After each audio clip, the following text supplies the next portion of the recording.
SSP Irfan समो media सां ॻाल्हि ॿोल। ॾोहारनि खे पैगाम आहे त पाण मुरादो गिरफ़्तारियूं पेश कनि।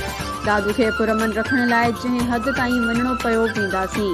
सॼे ज़िले में मोटरसाइकिल खुर जा वाक़िया आहिनि, उन ते जल्द ज़ाब्तो आणींदासीं। SHOs खे ब्रीफिंग ॾिनी आहे त शहर अंदरि कंहिं बि क़िस्म जो क्राइम बर्दाश्त न कंदासीं, कंहिं बि क़ीमत ते।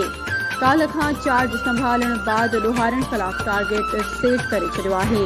कुझु ॾोहारनि पाण मुरादो पेश थी गिरफ़्तारी ॾिनी आहे। मंशियात, फहाशी, समाजी बुराइनि जा अॾा काल्ह खां बंदि कराया आहिनि।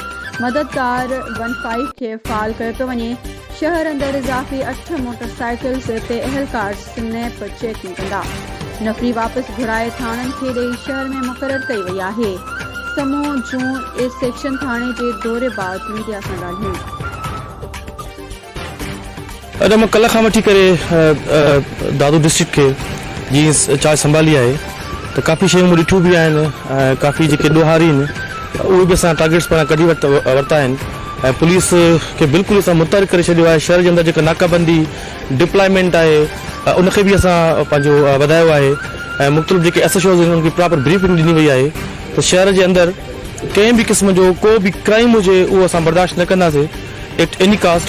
ऐं गॾोगॾु पंहिंजो जेको सोशल क्राइम आहे जंहिंमें मंशियात आहिनि, प्रोस्टिट्यूशन्स जेके हलनि था उहे असां बंदि बि कराए वरिता आहिनि। कल्ह खां वठी जेके असां मुख़्तलिफ़ टीम्स ऑपरेट करे आहियूं ऐं काफ़ी जेके ॾोहारी आहिनि उहे हिन महिल ताईं कुझु सेंडर बि थिया आहिनि असां वटि।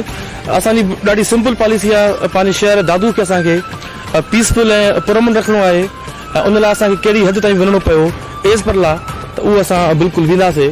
त मुंहिंजो तव्हांजे ज़रिए ॾोहारनि खे इहो पैगाम आहे त हू जेकॾहिं सेंडर थियनि था त इहा तमामु सुठी ॻाल्हि आहे। जीअं तव्हांखे ॿुधायूं त अॼु बि काफ़ी सेंडर थिया आहिनि, उहे पंहिंजो मुख़्तलिफ़ थाणनि ते असां उहे शिफ्ट बि कया आहिनि ऐं गॾोगॾु जेके असांजी टीमूं जेके आहिनि जेके टारगेट्स आहिनि असां उहे चूज़ करे वरिता आहिनि। शहर जे अंदरि जेका मोटरसाइकिल स्नैचिंग वॾो प्रॉब्लम आहे, बल्कि पूरे डिस्ट्रिक्ट जे अंदरि इंशाल्लाह कुझु ॾींहंनि में असां हुनखे क़ाबू करे वठंदासीं। अगरि 15 एक्ज़ैक्टली तव्हांजी बिल्कुलु सही ॻाल्हि आहे। काफ़ी नफ़री असांजे अॻिते पोइ जेका सही कमु कोन पई करे उनखे मां रिविज़िट कयो आहे ऐं 15 खे असां अॼु मुंहिंजी मीटिंग बि थी। 15 खे असां वधीक स्ट्रेंथन बि कयो, नफ़री बि ॾिनी आहे। 8 मोटरसाइकिल मां वधीक ॾिनियूं जेके एहसास किफ़ालत प्रोग्राम कोट DG जे फील्ड ऑफिसर मुज़म्मिल शेर जी कवरेज दौरान सहाफ़ियुनि सां बदमाशी, सहाफ़ियुनि जो एहतजाज। ख़बर मूजिब कुंभ जे सीनियर सहाफ़ी जंहिंमें सफ़दर चांडियो गुलामुल्लाह सियाल के कवरेज दौरान कोट DG एहसास किफ़ालत सेंटर ते बदमाशी कंदड़ फील्ड ऑफिसर मुज़म्मिल शेर आपे खां ॿाहिरि निकिरी वियो। सहाफ़ियुनि खे मौतमार धमकियूं ऐं गारगंद पिणु कई। उन मौक़े ते सहाफ़ी पहुची विया जिन सेंटर ते एहतजाज रिकॉर्ड करायो, जंहिंखां पोइ SHO कोट DG Manthar Ali उमरानी, assistant director कुर्बान अली सुमरो, फील्ड ऑफिसर रशीद अहमद वसां पहुची विया। जॾहिं त मुज़म्मिल शेर मुसलसल मुस्तहक़ीननि जी किस्तुनि मां डिवाइस वारनि खां पूरो अधु घुरी रहियो हो। तफ़सील ॾींदे सहाफ़ी सफ़दर चांडियो ऐं गुलामुल्लाह सियाल चयो त 3 महीना पहिरियां करप्ट फील्ड ऑफिसर जूं ख़बरूं कढियूंसीं, जंहिं सबबि मुज़म्मिल शेर पागलपणे जो शिकार थी वियो ऐं गाल गंद पिणु कई। उन मौक़े ते कोट DG कुंभ जे सीनियर सहाफ़ी जंहिंमें अमीर बख्श गोपांग, शाहिद अली हाजाणो, हसन रज़ा भमरो, दोस्त अली लाशारी, परवेज़ अहमद गोपांग, इरफान अली चांडियो, इलाही बख्श बुख्ती, अमानुल्लाह बुख्ती, लाला फजल मोहम्मद बुख्ती, अलीशान चांडियो, फिदा हुसैन गोपांग, मोहम्मद इसाक गोपांग, अदनान लुंड, सनाउल्लाह बुख्ती पिणु मौजूद हुआ।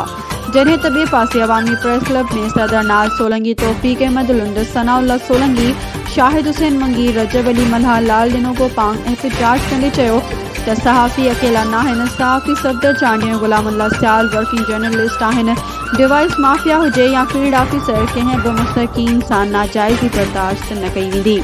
जॾहिं त SHO corrupt field officer Muzammil Sher खे गिरफ़्तार करण सां सेंटर खां ॿाहिरि पुलिस मोबाइल में वेहारे थाणे ते खणी वञी रहियो हो त सीनियर दोस्तनि जे चवण ते सहाफ़ी दोस्तनि खेसि माफ़ करे छॾियो।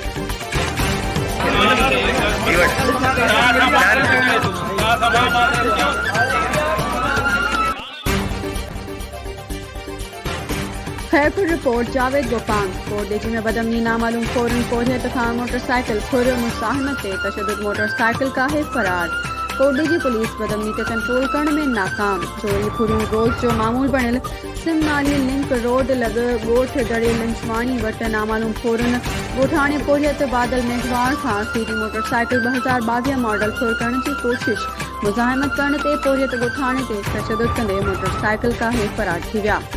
उन सिलसिले में पोरियत एहतजाज कंदे ॿुधायो त मां कोट बंगलो शहर खां ॻोठ वञी रहियो हुअसि त ॿ नामालूम थोरनि हथियारनि जे ज़ोर ते अॻु ॾेई मोटरसाइकिल फुरकण जी कोशिश कई। मुंहिंजी रड़ियूं करण ते मूंखे तशदुद जो निशानो बणाए मोटरसाइकिल काहे फरार थी विया। हुन एसएसपी खैरपुर खां घुर कई त नोटिस फुर थियल मोटरसाइकिल वापसि कराए इंसाफ़ कयो वञे।